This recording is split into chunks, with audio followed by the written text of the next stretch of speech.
এই মামা, গরুর দাম কত? গরুর দাম তো চাইছিলাম 3.5 লাখ। তোমারে আমি 3.5 লাখ টাকাই দিমু, গরু গাড়িতে ওঠানোর ব্যবস্থা করো।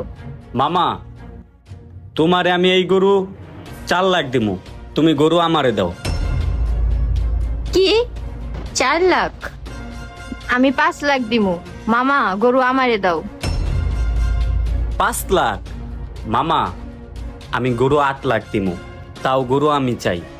আমার সামনে দিয়ে কোনো মেয়ে মানুষ গরু কিনে নিয়ে যাইব, এটা আমি কোনোদিন হইতে দিব না। তাও আবার মেয়ে মানুষ গরুর হাটে। কি? ওই দিব 8 লাখ, আমি দিমু 10 লাখ। আমার জামাই ইটালি থাকে, আমার সামনে দিয়ে গরু লয়ে যাইবো? এই ধরো মামা, তোমার 1 লাখ টাকা অগ্রিম দিতেছি।